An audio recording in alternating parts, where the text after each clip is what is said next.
3030, Edgardo Melgar en vivo comienza ya.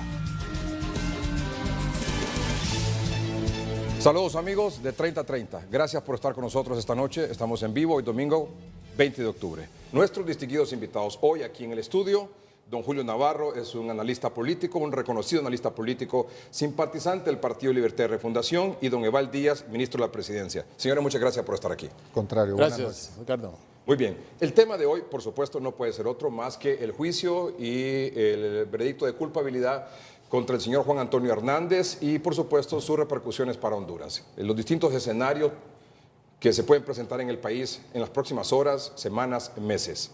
Pero antes de iniciar la conversación con nuestros invitados esta noche, vamos a tener unos minutos para conversar con el abogado José Tercero Midense. El abogado José Tercero Midense ha seguido muy de cerca, siguió muy de cerca este juicio, por supuesto. Él está en la ciudad de San Francisco, del estado de California. Es graduado de la Universidad de California, de Berkeley, y además ha sido asesor de distintos consulados de diferentes países de América Latina en temas de diplomacia, en asuntos penales y de migración. Abogado, muchas gracias por acompañarnos esta noche en 3030. Un cordial abrazo, licenciado Edgardo Melgar, y por supuesto extensivo a los distinguidos invitados, el licenciado Julio Navarro y el secretario privado, don Eval Díaz, desde San Francisco, California, para conversar, como decía usted, sobre los diferentes puntos legales y las operaciones técnicas que se van a realizar ahora después de haberse escuchado la sentencia de la persona en mención. Sí. Abogado José Tercero Midense, ¿qué conclusiones tiene usted después de haber dado seguimiento a este juicio y, por supuesto, al veredicto final?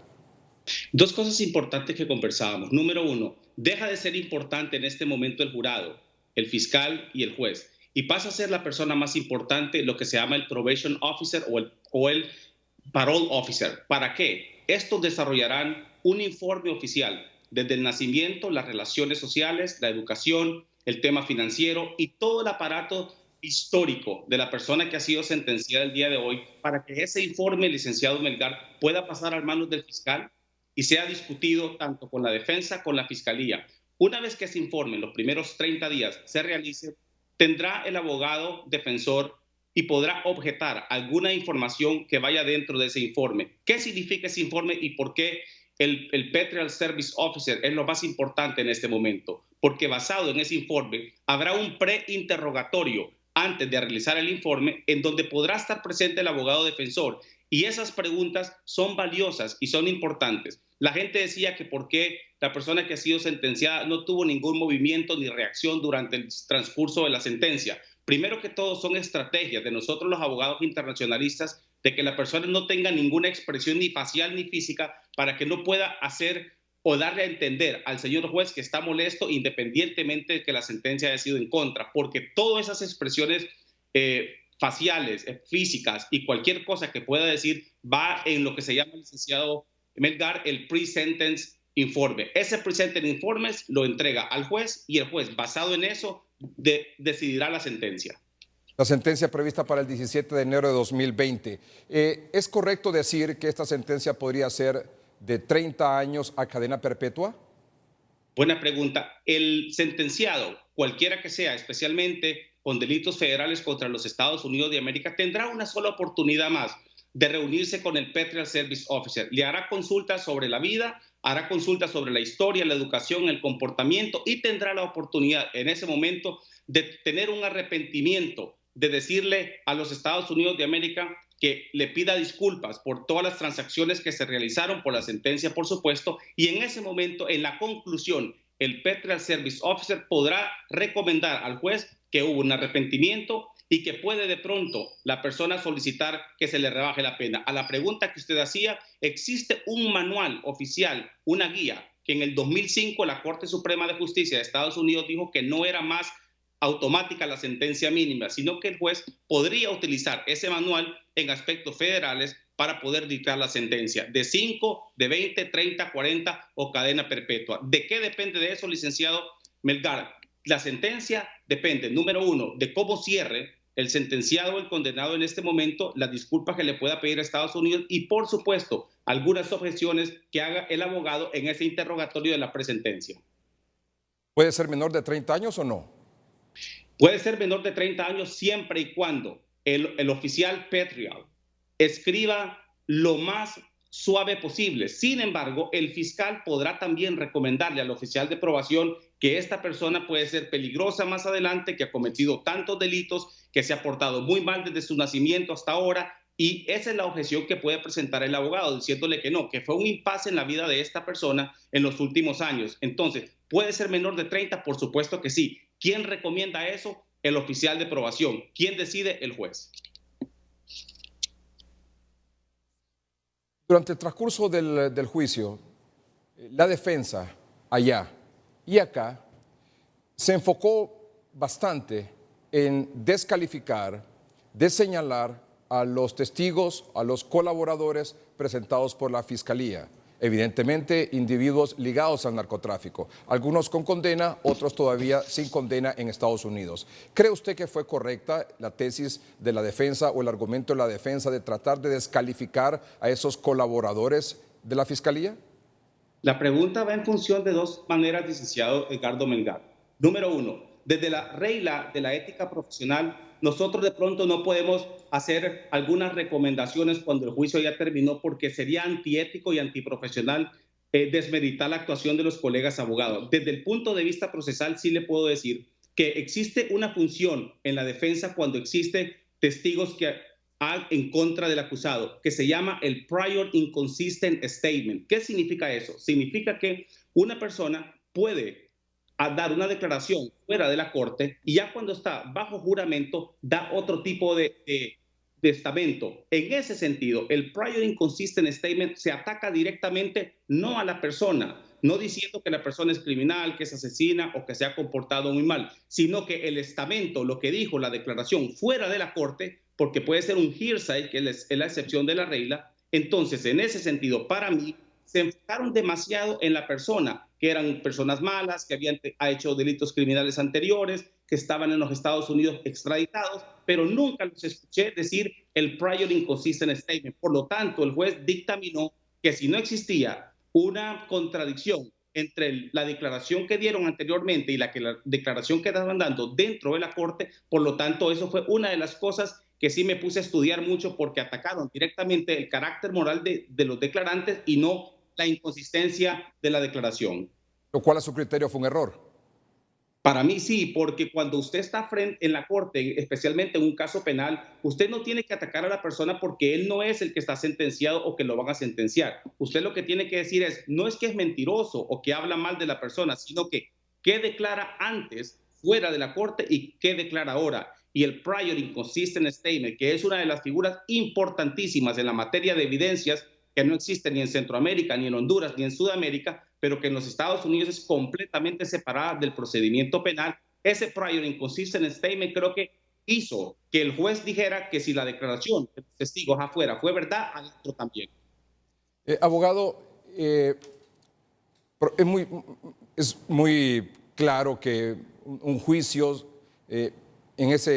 sobre ese tema, narcotráfico, en Honduras, en Estados Unidos, es totalmente diferente. Es decir, la aplicación del derecho, el tema con solo que no decide el juez, sino que decide el jurado, el veredicto final, tiene su gran diferencia. El punto aquí es, para el jurado, prevalece más o le da más importancia o tiene más significado, tiene más valor, no sé cómo lo podría usted quizás describir mejor, el testimonio del colaborador, del testigo o la evidencia, la prueba.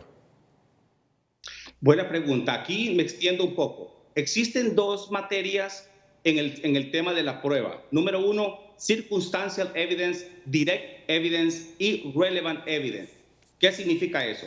El juez, en el procedimiento federal, especialmente la regla 801, indica que si la persona hace una declaración directa, eso podrá ser un direct evidence. Si la circumstantial evidence, que son las huellas digitales, fotografías, el famoso wiretapping, que los oficiales de seguridad de Estados Unidos se ponen una grabadora adentro y lo están grabando cuando usted está hablando, ese tipo de cosas no necesariamente tiene que ser un match con la declaración del testigo. Por lo tanto, la pregunta que usted hace, cuando un direct evidence está, número uno, aceptado por el juez, que no hay objeción de parte de la defensa y los jurados podrán tomar directamente la declaración de ese testigo, como se llama en inglés el direct evidence, y no necesitan lo que es circumstantial evidence, que son los documentos para poder probar la culpabilidad o la inocencia de la persona.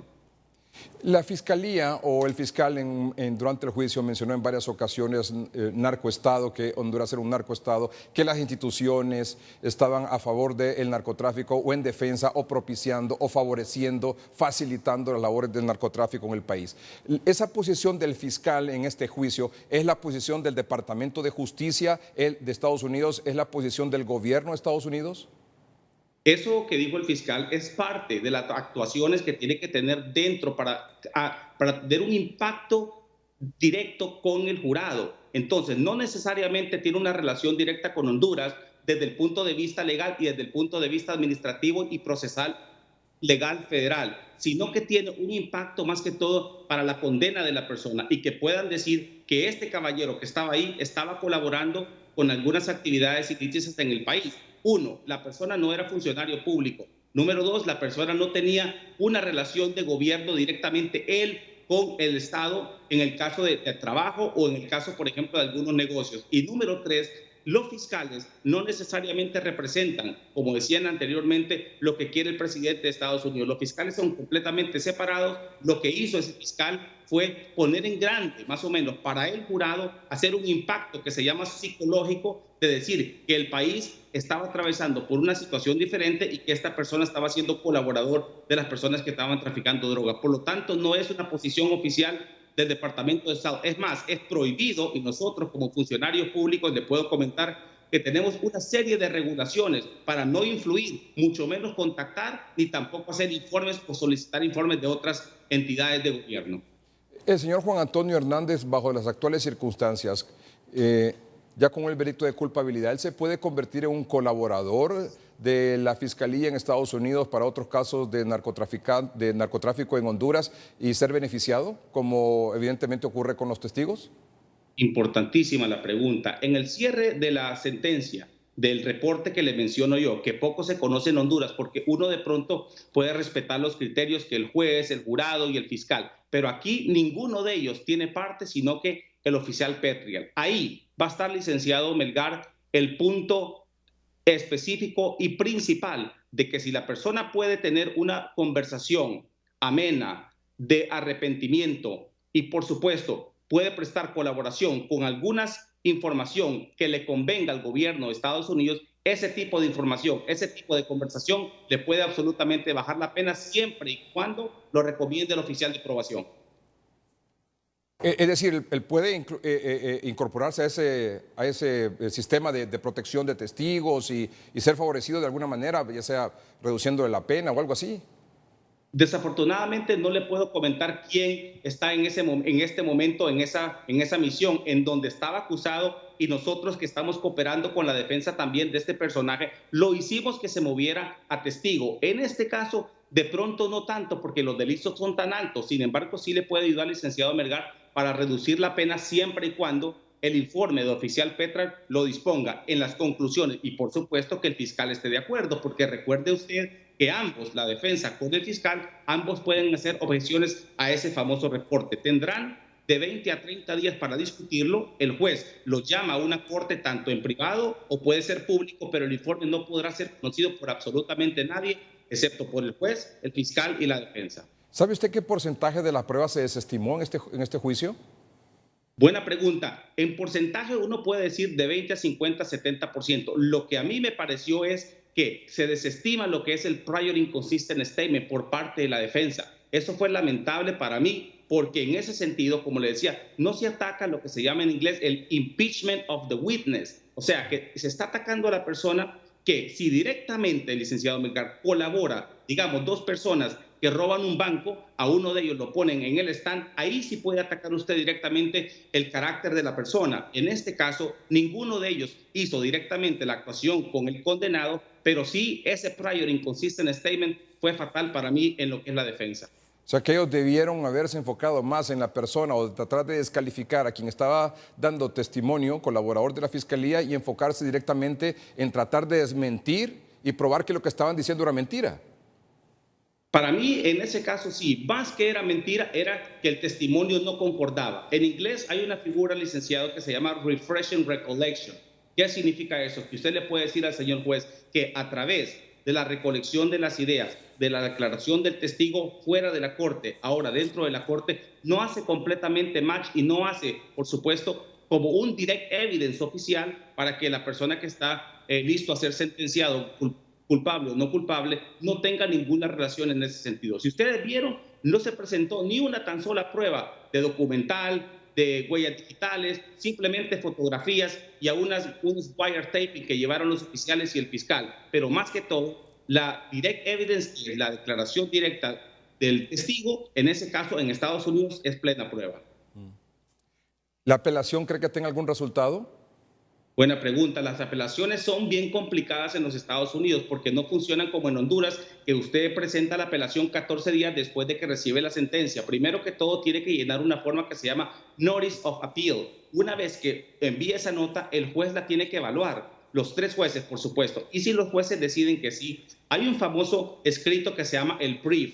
Ahí usted no puede, número 1, ni recordarle a la persona que ha sido sentenciada de culpabilidad y que quiere que sea ahora no culpable, no podrá introducir nuevas evidencias, ni mucho menos podrá hacer alegatos verbales. Tendrá que ser todo por el famoso brief, que es un documento de casi 300 a 400 páginas. Sin embargo, el panel de 3 jueces revisará 2 cosas importantes. Número 1, no va a decir si la persona es culpable o no es culpable. Podrá decidir que se le rebaja una pena, que si hubo un error en la aplicación de la corte, en este caso del Distrito de Nueva York, y únicamente si existió un error grave que le dio la facilidad de condenarlo, en ese momento puede haber una reversa de lo que es la sentencia o se puede volver a solicitar un nuevo juicio. O en mínimos casos, especialmente en el caso de narcotráfico, casi nunca se puede dar lo que es la salida de la inocencia de la persona.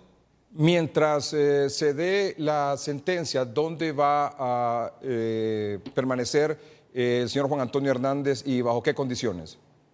Número 1, las condiciones son altamente seguridad. Permanecerá en la cárcel que está en Nueva York. El acceso será solamente de los abogados del oficial Petrel y del fiscal para hacer el reporte que le permita a él, en ese momento, licenciado Melgar, poder la última oportunidad de decirle 2 cosas. Acuérdese que usted puede hacer el famoso waiver de la apelación. Si usted no quiere apelar, entonces la fiscalía le va a agradecer muchísimo porque es trabajo para ellos también. Entonces, si ellos hacen una negociación de que la persona no va a apelar, entonces por ahí se puede venir una rebaja de lo que es la pena. Si la persona decide apelar con sus abogados, entonces tendrán que tener la alta seguridad de que puede haber que la condena pueda ser de reversa o que se pueda hacer un nuevo jurado porque dentro del procedimiento la ley se aplicó mal. En ese sentido, estos famosos briefs son importantísimos, permanecerá por mientras en Nueva York y una vez que se emita la sentencia, el juez decidirá si es en Florence, Colorado, si es en la Florida o si es en la penitenciaría de Pensilvania. Y una pregunta final. ¿Cree usted que lo mejor debió haber sido tal vez cuando se dio la captura, iniciar un proceso de negociación con las autoridades de Estados Unidos, en este caso con la Fiscalía, de colaboración eficaz, algo así, y no ir a juicio? En inglés tenemos una terminología que se llama don't give up too easy. ¿Qué significa eso? Que los abogados analizan todo el procedimiento, creen lo que le está diciendo la persona, porque recuerden ustedes que los abogados no son los que investigan la prueba, sino que el testimonio de la persona que ha sido acusada es con lo que uno se basa para poder hacer la defensa. Me parece un poquito a mí que fue acelerado en el momento de que ellos dijeron que la persona no era culpable. Pero si ellos hubieran negociado con la fiscalía, hubieran dicho automáticamente que sí es culpable y no solamente eso, hubiera sido muy peligroso que automáticamente le dieran la sentencia de por vida. En este caso, la evaluación la tenía que hacer los abogados. Normalmente, en lo que usted dice, nunca se pone a la persona, casi nunca se pone a la persona a hacer una declaración. En este caso, era muy difícil evaluar. Después de que él dijo que no era culpable, los abogados creyeron y se fueron a juicio y tenemos las consecuencias ahora. Abogado José Tercero Midense, muchas gracias por participar esta noche en el programa 3030 en directo vía Skype desde San Francisco. Un cordial abrazo, licenciado Melgar, extensivo para sus invitados, el licenciado Valdías y por supuesto también al licenciado Julio Navarro y a la amable audiencia de hoy mismo y de 3030. Muchas gracias, abogado. Vamos a un corte comercial en el programa y cuando regresemos vamos a estar con don Julio Navarro, don Eval Díaz, haciendo por supuesto las consideraciones ya no del juicio, sino de lo que ya se anunció aquí. Hay una coalición de oposición que tiene el único objetivo, sacar al presidente Hernández del poder. ¿Cuáles son los escenarios que se pueden presentar? ¿Va a renunciar el presidente Hernández? ¿Está eso dentro de la mesa de negociaciones, dentro de un posible escenario o no? Ya regresamos.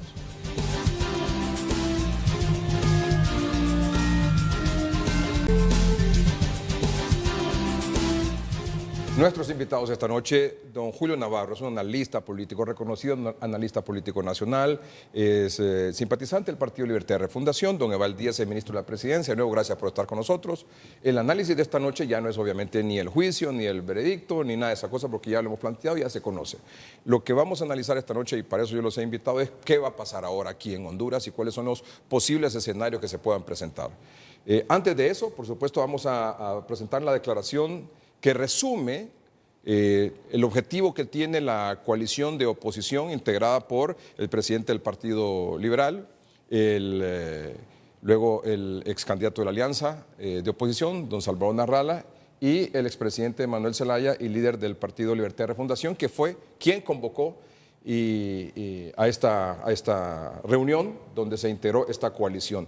Que manifiesta, entre otras cosas, las protestas permanentes en diferentes puntos del país hasta que el gobierno caiga. Pero en un minuto el presidente Zelaya lo resumió así.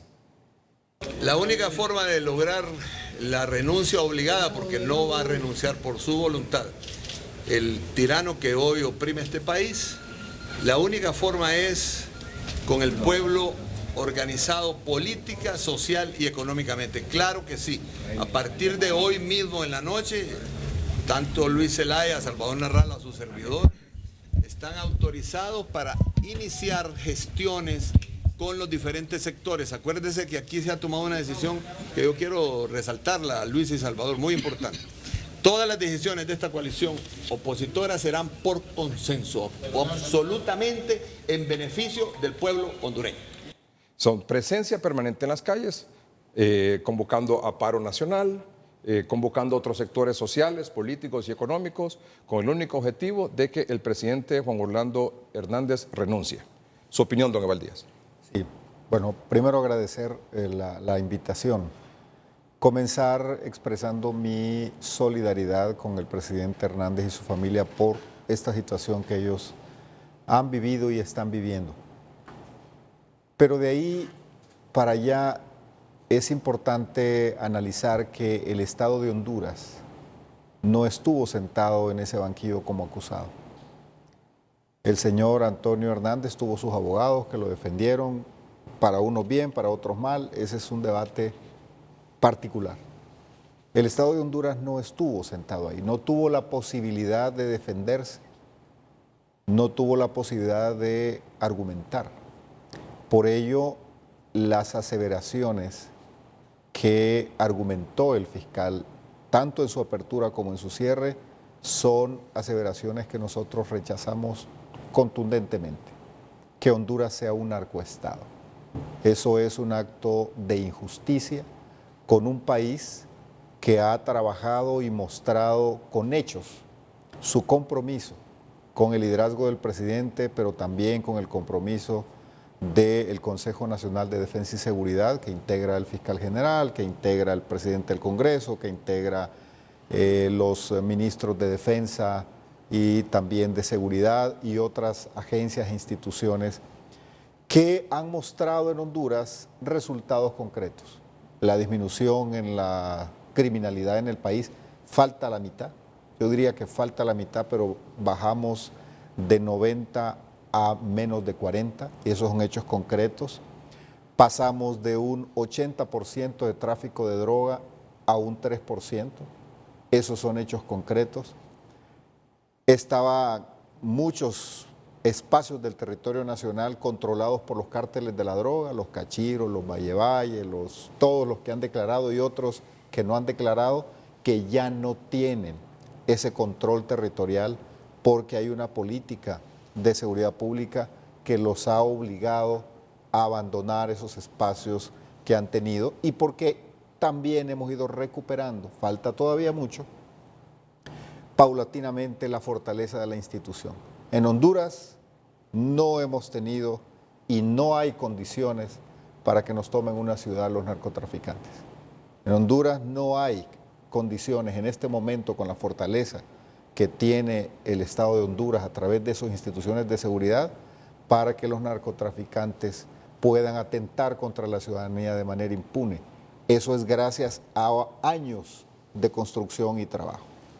Y quiero decir, yo tuve una conversación con unos agentes del gobierno de Estados Unidos y les pregunté si ellos pensaban que el actual gobierno del presidente Hernández es un narcoestado.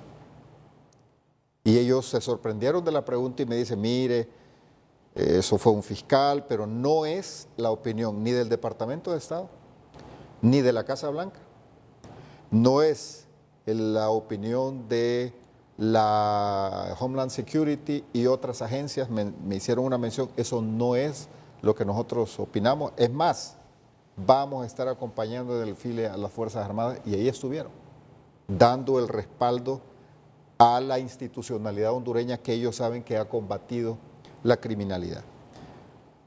Si nosotros tenemos a un presidente que ha combatido eficientemente el narcotráfico, si nosotros tenemos a un presidente que ha expuesto no solo su vida, sino que ha asumido todos los riesgos para devolverle al país la paz y la tranquilidad después de un Estado fallido, no vemos condiciones ni razones para que el presidente se plantee una renuncia.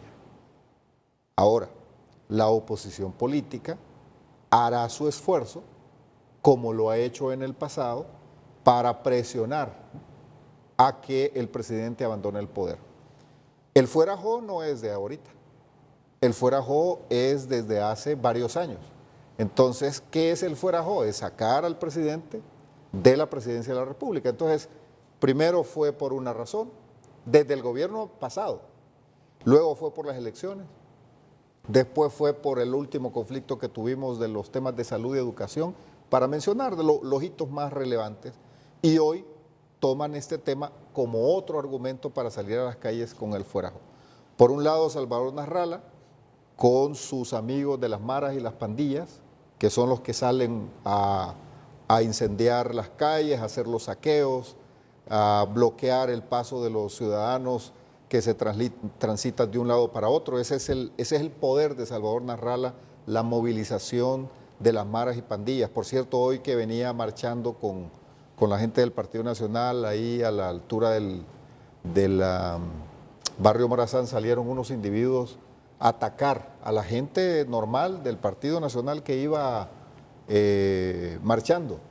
Esa gente violenta que es capaz de agarrar piedras y agredir a otro ciudadano, esa es la fuerza de Salvador Nasralla. Entonces, por un lado tenemos a él que va a salir a provocar caos y a provocar daño a la economía.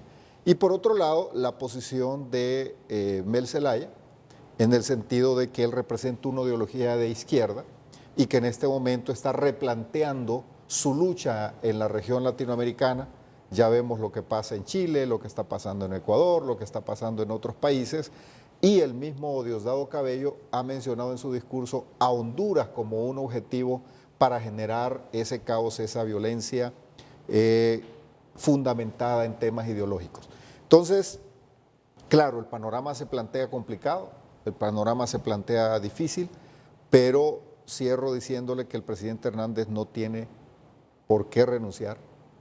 Sus hechos, sus acciones dicen de él como un líder en contra de la violencia y contra el narcotráfico, las maras y las pandillas, y porque su accionar es contundente, es claro, y porque además esa propuesta de hacer caer a un presidente por la vía de la fuerza, por la vía del boicot a la economía, vi un diputado de Libre que por primera vez reconoce, lo hace ahí en una cuenta de Twitter, por primera vez reconoce lo que hemos venido diciendo nosotros constantemente, que una vía de lucha es el boicot a la economía, es asfixiar la economía nacional para debilitar el Estado, para generar una desesperación y decirle a la gente el culpable de tu situación económica es el gobierno. Entonces, hay toda una lucha que viene. Yo creo que van a ser días difíciles porque tenemos esta alianza que se ha unido con diferentes métodos, pero con el mismo objetivo. Usted dice el presidente Hernández no tiene por qué renunciar. La pregunta es, ¿la no renuncia, o sea, el hecho de que no va a renunciar, es una decisión tomada? Usted es la persona más cercana a nivel de gobierno del presidente Hernández. Es el ministro de la presidencia. Entonces, la pregunta es clara. ¿Es una decisión tomada? Es decir, ¿no voy a renunciar? ¿Sí o no? Yo le voy a contestar con mayor categoría. Nunca se ha discutido la renuncia del presidente Hernández. Don Julio Navarro. Yo creo, Ricardo, que el país está pasando una de las situaciones más difíciles de cara al mundo. Porque de cara internamente nosotros ya estamos acostumbrados a todas estas cosas. Pero si uno revisa, Ricardo, los últimos 20 años, nos han pasado cosas en Honduras que bien pudieron haberse evitado algunas. ¿Usted recuerda lo que nos pasó en el 98 con el Mitch? Que no hizo que cambiáramos nuestra actitud con relación a la naturaleza. Todavía las huellas del Mitch usted las encuentra en cualquier ciudad. Y seguimos depredando el bosque, seguimos tirando basura por todos lados, destruyendo los ríos. O sea, no aprendimos una lección. Pero fíjate que el Mitch nos trajo algo positivo, Edgar.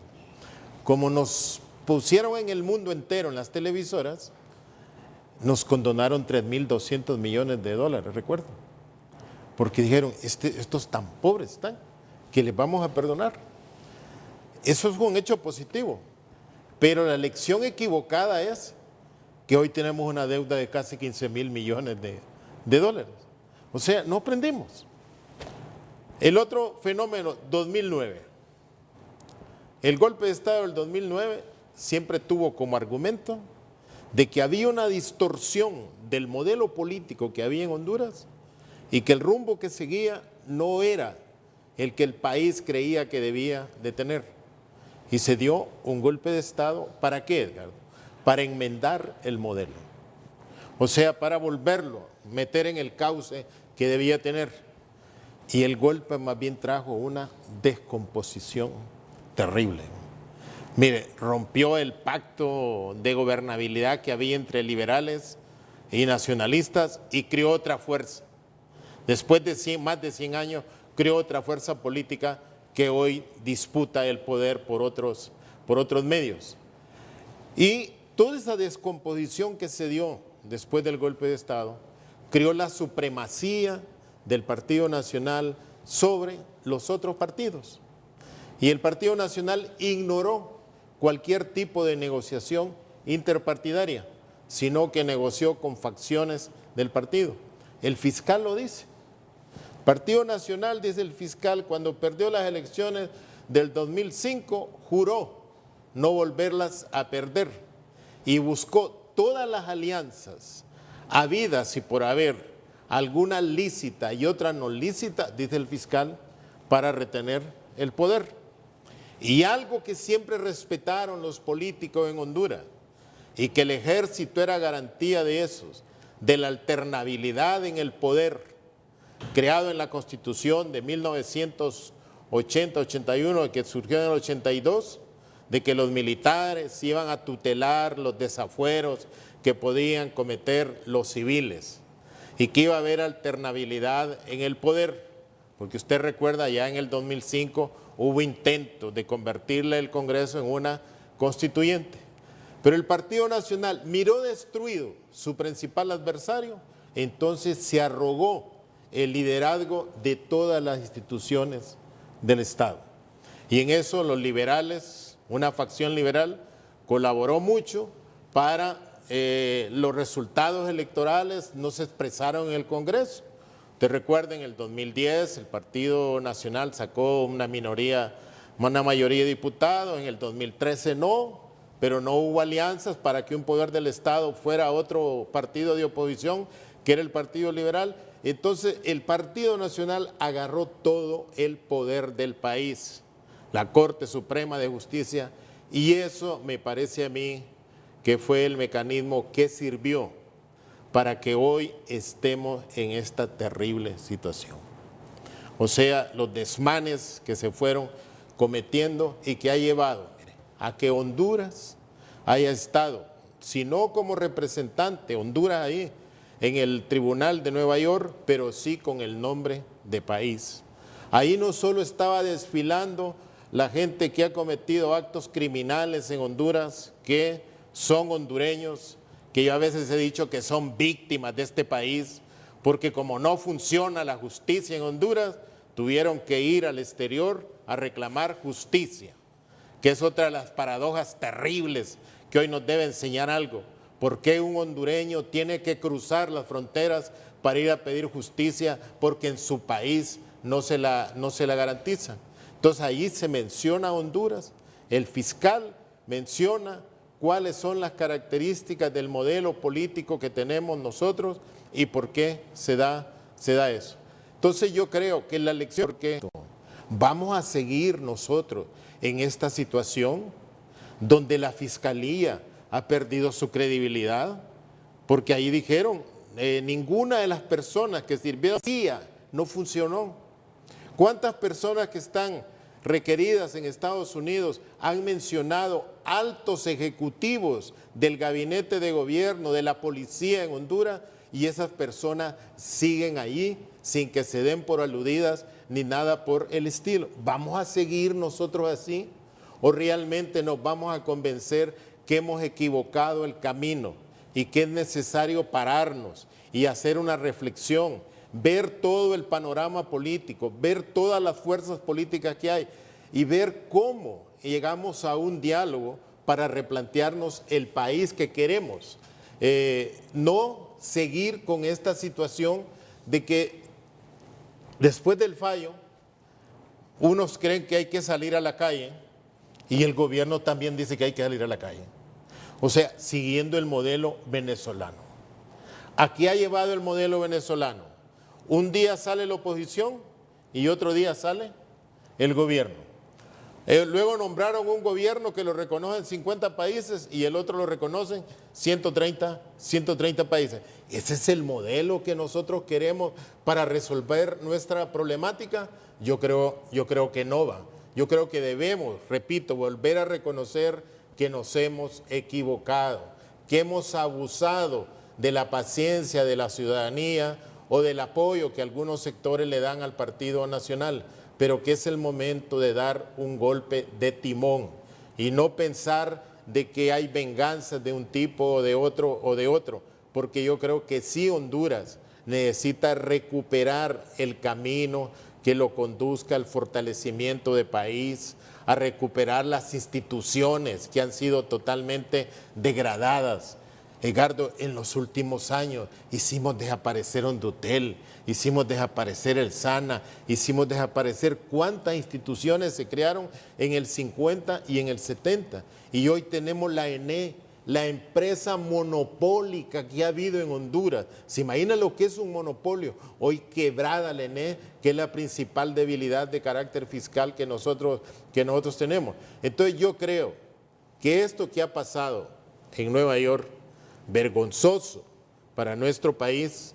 Recuerde que el fiscal escribe, el fiscal no dice prácticamente que somos un narcoestado, dice que es un gobierno patrocinado por narcotraficantes. Así dice ese fiscal de Honduras y eso nos ofende, me parece a mí, a todos los hondureños como tal, porque todos no queremos eso. Nosotros queremos una Honduras que pensaron nuestros próceres, que pensó Valle, que pensó Morazán o que pensaron otros, etc. Entonces yo digo que no es un problema de seguir juzgando si el gobierno tiene razón o no. Es el momento de buscar acuerdos. Yo veo que el gobierno sigue con la misma campaña que sale en los medios de comunicación y ya esa campaña, lo que pasó en Nueva York, la derrotó. Esa campaña no va a servir para hacerles creer a los norteamericanos de que nosotros estamos comprometidos en perseguir el crimen organizado o a la sociedad nuestra en eso. Yo creo que debemos, repito, reconocer que le hemos fallado al país y que es necesario un reencuentro de los partidos políticos como tal, por muchas diferencias que tengan, para lograr acuerdos de país. Y termino con esto, yo creo que en eso debe adquirir el liderazgo el Congreso Nacional, donde están representados todos los partidos. Usted dijo 3 cosas: diálogo, acuerdos, reencuentro. No menciona la salida del presidente Hernández. No la menciono. ¿Por qué va? Porque, mire, nadie que esté en el poder renuncia. Al poder no se renuncia. Solo cuando uno tiene otro tipo de valores de democráticos. Y aquí en Honduras nosotros no los tenemos. Ricardo, de todas las personas que se han ido mencionando en Nueva York, funcionarios altos públicos, ninguno de ellos se ha dado por aludido y ni ha renunciado. Y no ha renunciado. Entonces el presidente, yo no creo que vaya a renunciar. De acuerdo a la cultura de otros países, a la menos mención de una cosa de las dimensiones actuales, ya hubieran renunciado. Pero en Honduras eso nunca se ha dado. Pero, por ejemplo, esta coalición que se integró ayer del expresidente Zelaya, del presidente del Partido Liberal, de Salvador Narrala, tiene como objetivo sacar al presidente Hernández del poder. ¿Lo va a lograr? Vea, para lograrlo tienen que realmente crear un movimiento social, no solo de carácter político, sino de carácter gremial, de dimensiones nacionales que puedan forzar al presidente de la República o a los soportes que lo sostienen, que son hasta el momento las Fuerzas Armadas, la Policía Militar, a que puedan tener una reflexión o puedan doblegarse. Y yo le hablo de no solo los partidos políticos, sino los gremios. Han sido fuertes aquí el Consejo Hondureño de la Empresa Privada en monitorear cómo funciona el gobierno. Sí ha sido fuerte. El COED fue fuerte.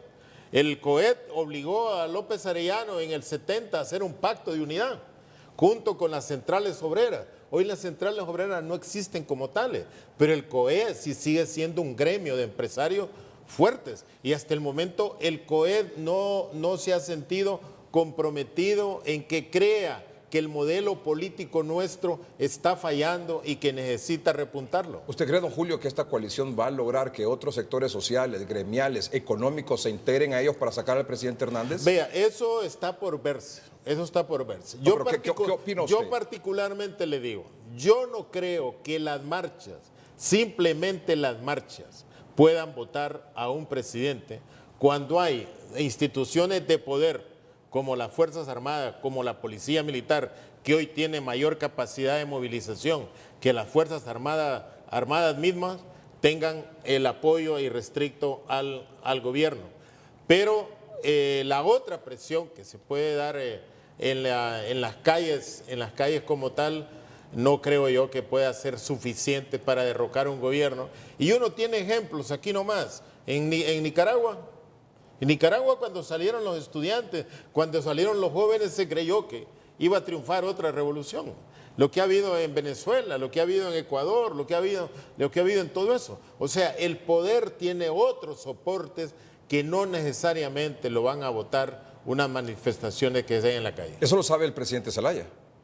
Pues yo creo que lo sabe, porque recuerde que desde el golpe de Estado, las grandes movilizaciones que han habido en Honduras y en Centroamérica se dieron con el golpe de Estado. Entonces, y eso no condujo a que el modelo que instauró el Partido Nacional en el 2009, 2010, se deteriorara, sino que ha seguido. Y si el presidente Zelaya sabe eso, ¿por qué insiste en esa táctica?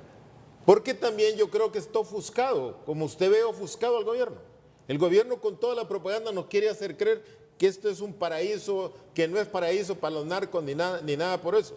Pero el presidente Zelaya, el presidente del Central Ejecutivo y Narrala deben darse cuenta que para buscar el objetivo que ellos pretenden, deben de buscar una negociación con Partido Liberal, con la bancada del Partido Nacional, porque hasta el momento usted ha visto una bancada fuerte, pero el día que esa bancada, alguna gente se dé cuenta, Edgardo, que por salvar los muebles están quemando la casa, que ellos como tales tienen futuro político y que el presidente está en su etapa final, puede hacer que esa bancada termine dividiéndose y puedan pactar lo que pactaron en el 2009 para sacar Amel Zelaya, recuerda, primero pactaron allá para hacerlo entre los partidos políticos. Pero yo no creo a este momento que la simple manifestación que se está proponiendo para sacar al presidente o para obligarlo a renunciar sea suficiente. ¿Usted que ha estado cerca del presidente Zelaya, se lo ha dicho?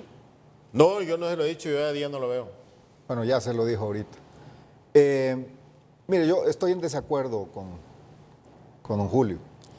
Yo no creo que las instituciones se hayan deteriorado. Yo creo que las instituciones estaban deterioradas y van en un proceso de fortalecimiento. Si no, hagamos memoria sencilla. Y esto no es necesario hacer propaganda. ¿Cómo estaba la policía? ¿Quién confiaba en la Policía Nacional? ¿Cuál era el nivel de confianza que había en la Policía Nacional hace 8, 10 años? El pueblo hondureño que está viendo el programa tiene la respuesta.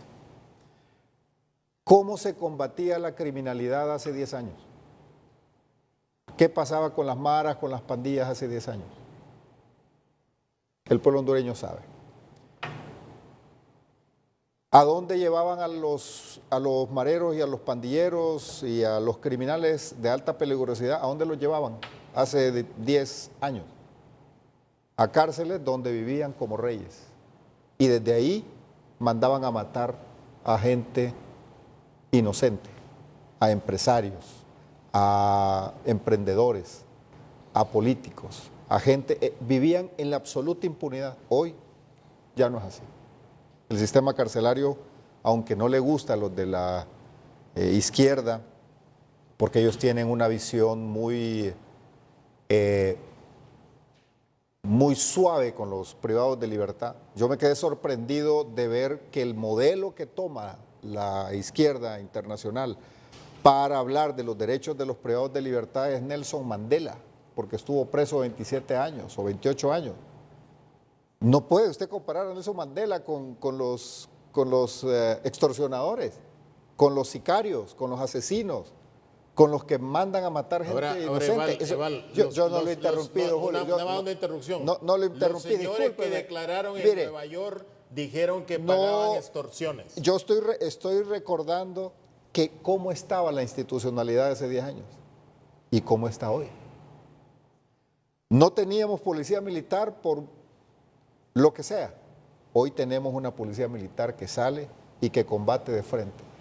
Porque en algo estamos absolutamente en desacuerdo con la izquierda. Considerar, y con Salvador Narrala, que es el amigo y defensor de las maras y las pandillas, que son gente normal, desviada, jóvenes, jovencitos que traviesos. No, esos son verdaderos grupos insurgentes, armados, con tácticas, con financiamiento. Es más, Eval Díaz cree que debería el Congreso Nacional de legislar para declarar las maras y las pandillas como grupos insurgentes que están actuando para desestabilizar el país, cualquier gobierno que no esté de acuerdo con ellos. Ahora, los gobiernos que estén de acuerdo con ellos y los protejan, y los políticos que estén de acuerdo y los protejan, pues con ellos no hay ningún problema. Pero los gobiernos que los confrontan salen a desestabilizar. El pueblo sabe allá en San Pedro Sula quiénes se toman la carretera. El pueblo hondureño sabe allá en la costa norte quiénes son los que salen con armas y obligan a la gente a bajarse de los carros y paralizan la economía. Pues el hondureño lo sabe. Y sabe quiénes son los políticos que son sus líderes. El diputado Redondo lo reconoció la semana pasada paladinamente. Se sacó una insignia del partido y la mostró y dice: cuando esta gente me secuestró y se dieron cuenta que yo era amigo de Narrala, dijeron: este es amigo del jefe. Y me soltaron. Entonces, no es cierto que la institucionalidad ha decaído. No existía Fuerza Nacional Antimaras y Pandillas. Y hoy es una fuerza que está dedicada exclusivamente para combatir el delito de la extorsión. Entonces, hay una institucionalidad que se ha fortalecido, que ha venido de cero creciendo, creciendo y creciendo, y que los resultados comienzan a sentirse. falta mucho. Nosotros queremos que de esos 38 muertos por cada 100.000 habitantes que se bajaron desde 90 y que hoy estamos en eso, lo sigamos bajando. Pero sobre todo, lo más importante es que no retrocedamos, que no volvamos atrás. Un país que no tenía seguridad pública, un país, una ciudadanía que no tenía quien la defendiera, una ciudadanía que no tenía quien llegara y le diera protección. Podemos hablar de otras instituciones y podemos hablar de lírica, pero si no cumplía con su tarea principal, que es darle seguridad a la población, no tenía razón de ser. Y eso ha cambiado y falta mucho que hacer. Entonces yo en esa parte no estoy de acuerdo con las apreciaciones del amigo. De ahí yo no creo que el Partido Nacional sea una institución que tenga que replantear su lucha. Yo creo que tiene que afinarla. Yo creo que tiene que consolidarla. ¿Qué tiene que consolidar el Partido Nacional? Su compromiso con la propuesta de seguridad al pueblo hondureño. Nadie más ha hablado de seguridad.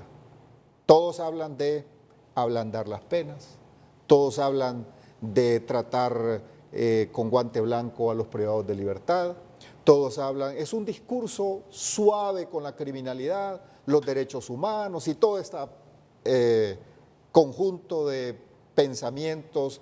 Nosotros creemos que no.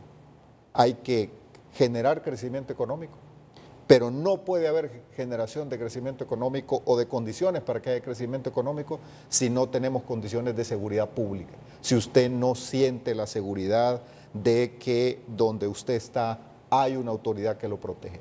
Vuelvo a repetir, hemos avanzado, hay mucho que hacer, Edgardo, lo reconocemos, pero vamos por el camino correcto. La misma pregunta para usted. ¿Han convocado a sectores sociales, gremiales y económicos a sumarse a estas manifestaciones de protesta, a estos paros nacionales, a estas manifestaciones en las calles, en las vías públicas, para sacar al presidente Hernández del poder? ¿Cree usted que los sectores se van a unir a esta coalición? Yo no creo que los sectores se van a unir, salvo algunos sectores que son aliados y han sido aliados del Partido Libre o de Salvador Narrala. Yo creo que ellos sí, pero el resto de los sectores no, por una razón bien simple, porque ellos sí saben lo que ha hecho el presidente Hernández. Es como en la familia, usted sabe las virtudes y los defectos de su hermano, de su pariente, de su primo, de su esposa, de un cercano. Cuando viene alguien a hablarle mal, usted sabe de qué es capaz o de qué no es capaz, porque usted lo conoce, lo ve actuar. En este caso, el mejor juez del presidente Hernández es el pueblo hondureño. El pueblo hondureño sí sabe lo que ha hecho el presidente Hernández y entre los gremios, es más, la semana pasada tuvimos reuniones, esta semana vamos a seguir teniendo reuniones con los diferentes gremios y tenemos una agenda de trabajo. Y decía don Julio Navarro, la manera que esto prospere únicamente, dijo, no a través de manifestaciones, no creo que esto sea posible, y puso los ejemplos de Nicaragua, en Venezuela, entre otros países. Lo que sí dijo que puede prosperar es vía Congreso Nacional, que algunos miembros de la bancada del Partido Nacional firmaran este proceso o esta propuesta de un juicio político para el presidente Hernández. ¿Cree eso posible? Mire, ¿ese escenario? yo estoy de acuerdo con él en algo, el diálogo y los acuerdos políticos, en eso totalmente de acuerdo. Pero que en este momento haya condiciones o dudas dentro del partido y dentro de la bancada para generar un espacio de juicio político para el presidente, nada más alejado de la verdad. La bancada más bien está cerrando filas para apoyar al presidente y fortalecer la política de seguridad que él ha venido implementando, porque vivimos un momento histórico, es un momento de quiebre, Edgardo, y pueblo hondureño. O consolidamos lo que hemos logrado en materia de seguridad pública, o le entregamos las llaves a quienes tienen una actitud permisiva y floja frente a las estructuras criminales. Vamos a un corte comercial. Don Julio Navarro, el papel que va a jugar, o que ha jugado y que va a jugar a partir de ahora, en este momento clave en la historia del país, Estados Unidos, las Fuerzas Armadas. Y algo que dijo también durante los últimos días de esta semana, esos aires bolivarianos, usted creo que lo mencionó también. Brisa bolivariana. Esa brisa bolivariana, ¿qué tiene que ver también en este asunto? Ya regresamos.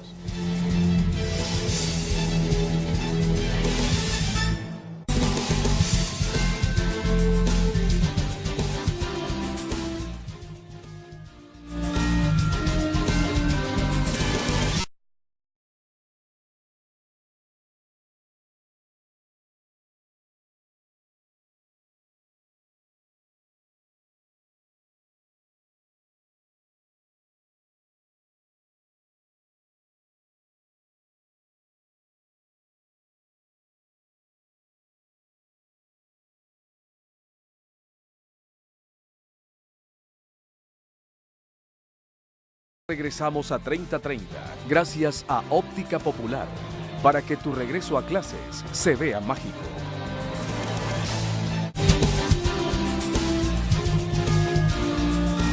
En todo son las 9 de la noche con 6 minutos, vamos a apretar un poco el acelerador al programa esta noche. En todo esto que se ha dicho y escuchado en los últimos días en relación a lo que está pasando, no solo en Honduras, sino que en América Latina, vamos a presentar, porque menciona Honduras, el presidente de la Asamblea de Venezuela, Diosdado Cabello, dijo lo siguiente esta semana. En estos días en el programa nuestro hablé de una brisa bolivariana. Parece que esa brisa bolivariana irritó a un gentío. Si apenas es una brisa, no nos hemos convertido ni en una ventolera.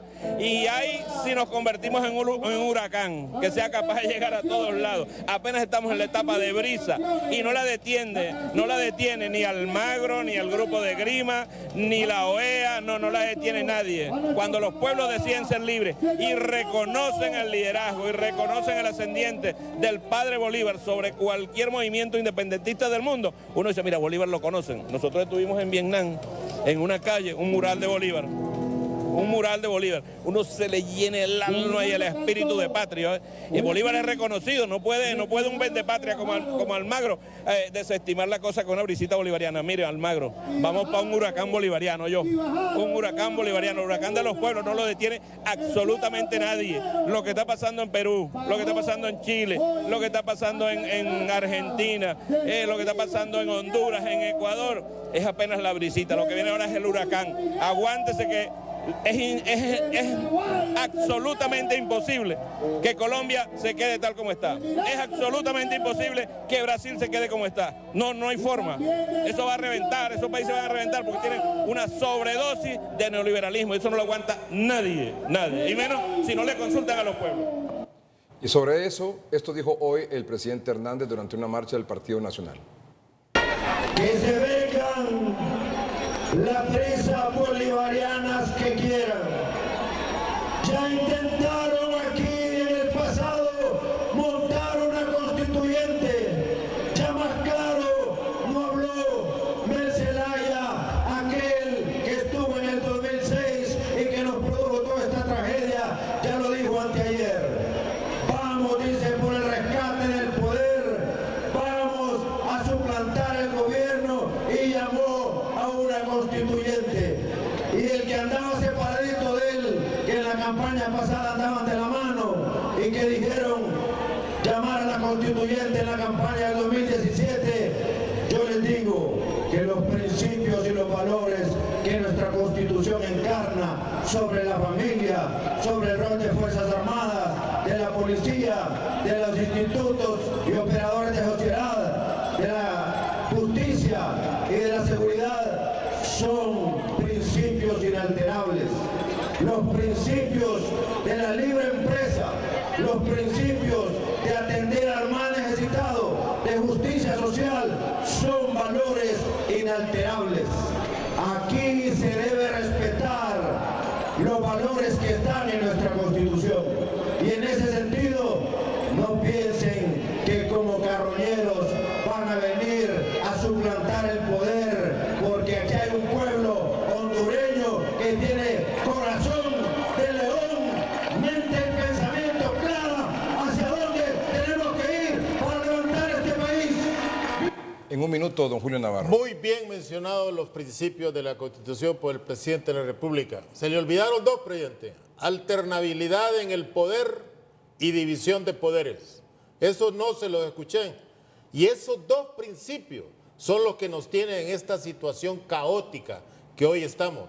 Esos dos principios debemos de buscar recuperar a los hondureños para que tengamos crecimiento económico, tengamos equilibrio social, tengamos armonía y los hondureños vayamos desechando el odio que hemos venido acumulando desde el 2009. Recuerde, presidente, alternabilidad en el poder es un principio que la Constitución le dice a las Fuerzas Armadas que lo deben garantizar. División de poderes. Y hasta el momento, esos dos principios o valores, como usted plantea, no se ven en nuestra realidad. Don Eval. Sí, estoy de acuerdo con la alternabilidad, solo que hay que ganarle en las urnas. No puede haber alternabilidad por la fuerza, por la violencia. Tiene que ganarse en las urnas. Así que si la oposición quiere alternar al Partido Nacional y relevarlo en el poder, tiene que ganar las próximas elecciones y tienen todo el derecho. Tienen 2 años para hacer campaña. Y lo otro es, vemos diferente. El amigo ve caos, desorden, porque lo ve desde otra perspectiva. Nosotros no vemos eso. Nosotros vemos avance en el país, las finanzas públicas se han mantenido en orden, hemos visto la prosperidad en materia de seguridad pública. Honduras es, en materia de trabajo social, uno de los países referentes, llegando a los que más necesitan con el programa Vida Mejor, que se va a fortalecer más. Así que tenemos visiones distintas. Él ve caos, él ve desorden, nosotros vemos avance positivo a favor del pueblo hondureño. Falta mucho que hacer, falta muchísimo que hacer, pero el camino a Roma no se construye en un día. ¿Usted quería decirle? Hace poco hubo una conferencia de prensa del presidente de la República donde le dijo al pueblo hondureño, distinto a cualquier otro presidente, que la economía iba a bajar 1.4, que las estimaciones que él tenía no se van a dar. ¿Eso es un halago a la empresa privada? ¿A los emprendedores? ¿O es un reconocimiento que la crisis política que hemos tenido está golpeando ya la economía de Honduras? Y eso usted lo puede ver, platique con cualquier comerciante, con cualquier persona que invierte y le va a decir que vamos en picada. Por eso es que necesitamos diálogo para resolver los problemas. Mire lo que dice Diosdado, hay una brisita que va avanzando. ¿Cuándo había salido un gobierno a marchar, Edgardo, para contrarrestar a la oposición? Ni el Mitch tiró al Estado de Honduras, menos la brisa bolivariana. ¿Cuándo había marchado un gobierno? Ni el Mitch doblegó al pueblo hondureño, menos la brisa bolivariana, ni menos las tormentas que anuncian desde Venezuela. Honduras no va a caer ante el chavismo. Marchan en Venezuela? Honduras no va a ceder ante esa ideología bolivariana que están anunciando implantarla desde Venezuela aquí en Honduras, y eso, tómeme la palabra, el pueblo hondureño no lo va a permitir. Y comete una injusticia en el análisis, sobre todo siendo usted un hombre analítico. ¿En qué sentido? Porque usted saca de contexto la situación económica de Honduras del contexto internacional. Sí, los organismos internacionales están diciendo que hay una desaceleración de la economía mundial y que Honduras va a crecer alrededor de 3.2% y el resto del mundo va a crecer 0.2%, está sacando de contexto. Lo que ha dicho el presidente es, si el mundo entero va a desacelerarse, va a decrecer económicamente, ¿qué vamos a hacer nosotros para que eso no nos impacte? Una serie de medidas para contrarrestar lo que hemos estado anunciando y hemos estado hablando con los sectores privados. Sectores económicos, el sector social de la economía y otros sectores productivos. Ahí es donde se saca el análisis de contexto. Ahora, la economía hondureña podría sufrir más si se dan los actos de violencia que se han anunciado de parte de esta coalición política, tanto por las acciones de boicot a la economía que anuncia Manuel Zelaya Rosales y que tiene capacidad para hacerlo, con la alianza de Salvador Nasralla, las maras y las pandillas. Cuando ese binomio se junta, entonces los hondureños sufren. Ahí sí reconocemos que podría haber un daño a la economía como ya lo han hecho antes. ¿Tiene alguna réplica? No, yo creo, Ricardo, yo sigo creyendo que la economía en Honduras está en un proceso acelerado de deterioro porque en un país con inestabilidad política, de eso usted ve los ejemplos en Venezuela, lo ve en Nicaragua, como la economía en el 2009 se fue para abajo. Y entonces esos son los daños colaterales que da la falta de credibilidad, la falta de legitimidad de un gobierno, la falta de funcionamiento de las instituciones. Yo veo que el gobierno solo apuesta a ofrecerle al hondureño de que está reduciendo la violencia, que está haciendo cárceles, que está creando más policías, etcétera. No, eso es para afuera. ¿Y las carreteras? Y toda esa política. Yo les menciono, carretera Oriente, ¿cómo está? Carretera Ciguatepeque a La Esperanza, ¿cómo está? Todo eso ya está presupuestado. Pero cuando este gobierno termine... Tienen 10 años de estar en el poder. No, señor. Tienen 10 años. Lo voy a invitar para que vayamos a el riego de Jamastrán, ¿dónde está? Todo el riego de Jamastán, sistema ¿dónde está? carretero que tiene hoy Honduras no lo teníamos hace Si 10 usted ve, años. Edgardo, mire, el presupuesto Vamos del de aquí a 2010, Choluteca, a ver qué le parece. El presupuesto del 2010. O vamos a Trujillo. Mire, el presupuesto del 2010 eran 104.000 millones, hoy son 286.000 millones. Busque usted los indicadores en qué se ha invertido todo ese dinero y Ahí se va están a las dar cuenta carreteras, que no tiene, ahí está no la tiene esas infraestructura, dimensiones. ahí está. O sea, se ha triplicado Lo que ha casi el presupuesto apuntalado general el del país. crecimiento económico de Honduras los años anteriores ha sido la inversión pública. Entonces, Ahí está. no, Entonces, no se ve, eso se ve. Bueno, que no poco. lo quiere reconocer Usted, es la diferente. carretera del sur, Pero ahí eso está. sí. Pero busque lo demás de carretera. ¿Cómo se ve que usted no La sale de carretera hacia el Tegucigalpa? norte, ¿de cuál fue? De la cuenta del milenio. Perdimos la cuenta ¿Cómo del se milenio, ve? Eval, ¿por qué la perdimos? ¿Cómo se ve que Por usted no sale de corrupción perdimos Tegucigalpa? la cuenta del milenio. ¿Por qué la perdimos la Salga cuenta de del milenio? Tegucigalpa, haga turismo No, si yo interno conozco- y yo se va a dar conozco todo cuenta lo que Yo se ha conozco todo invertido en eso el y usted sistema encuentra la carretero. red vial destruida totalmente, en unas cuantas que carreteras. usted tiene una las que están fotografía de buenas. hace 10 años. Pero, Salga de la Edgardo, ciudad. hay una cuestión, mire, vamos a seguir nosotros así, que un día marche el gobierno y otro día marche la oposición. ¿A qué lo va a llevar al país eso? Al rato puede hacer que Narrala ande pensando ser el próximo Guaidó de Honduras. ¿A qué nos va a llevar eso? Entonces, no, por favor, volvámonos sensatos. Y por eso yo le pido al Congreso Nacional, donde están todas las fuerzas políticas, por muy confrontadas que estén, hombre, hagan un esfuerzo por ponerse de acuerdo y encontrarle una Pero es que salida a esas esta fuerzas situación. políticas, don Julio, discúlpeme, pero esas no se disparan solas. La fuerza política del Partido Nacional depende de Juan Orlando. Pues ya es la tiempo fuerza que se política disparen solas. de Libres depende de Manuel Zelaya. Así de sencillo. Pues ya es Y tiempo del que Partido se Liberal disparen dependen de solas. varios. Pero el punto es ese. O sea, no dependen de ellos. Así de sencillo. Vamos a un corte comercial y volvemos.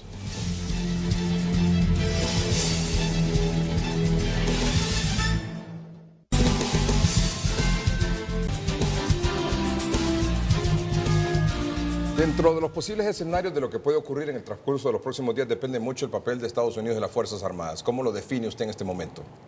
No, yo creo que los norteamericanos, Edgardo, están interesados en el problema de las drogas, sino en la estabilidad política del país, ni de la política interna, de que usted castigue a personas Pero que me refiero, ¿Estados Unidos va a jugar un cometen papel en crímenes. esta crisis? No, no creo. Ya demostraron que al gobierno un poder del Estado lo golpeó, le explosionó su política de seguridad y para mí ahorita Trump está interesado en saber si se puede reelegir o no. ¿Pero Estados Unidos se puede poner del lado de la coalición o del lado del gobierno? No, para mí Estados Unidos a este momento no le interesa el equilibrio que pueda haber acá porque ninguna de esas cosas afecta su estabilidad como tal. ¿Y las Fuerzas Armadas? Las Fuerzas Armadas, mire, nosotros los hondureños cometimos un error, creo yo, la barbaridad que voy a decir, en haberles quitado su autonomía. Las Fuerzas Armadas antes tenían capacidad de disuasión sobre los civiles. Desde que les quitamos la autonomía y es el presidente el que nombra al jefe de las Fuerzas Armadas, como ellos son obedientes y no deliberantes, le obedecen al presidente y no le obedecen a lo que antes era el COSUFA, recuerda, que era un organismo deliberante y que eso sirvió para que hubiera alternabilidad en el poder en Honduras.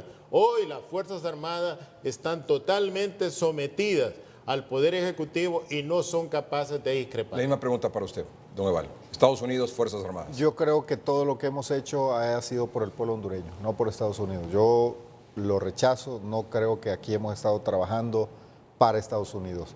Le voy a mencionar, hay una ley que nosotros aprobamos que no va acorde a los intereses de Estados Unidos y es la neutralización de las avionetas que vienen del sur con droga. Eso a ellos no les parece y sin embargo se aprobó. Todo el sistema de detección de aeronaves y todos esos esquemas, antes dependíamos de ellos, hoy Honduras depende de sí mismo y ha invertido. Así que no creo que Estados Unidos sea el que tenga la balanza que pasa aquí. Creo que es un tema de hondureños. Sigo creyendo que los hondureños lo hemos resuelto antes y lo vamos a resolver hoy. Don Eval, muchas gracias. Don Julio, muchas gracias por haber estado con nosotros esta noche. Gracias a ustedes por su atención. Buenas noches y que estén bien.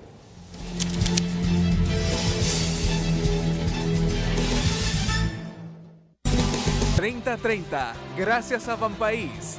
Deja de hacer malabares con tus deudas y consolídalas con la mejor cuota del mercado.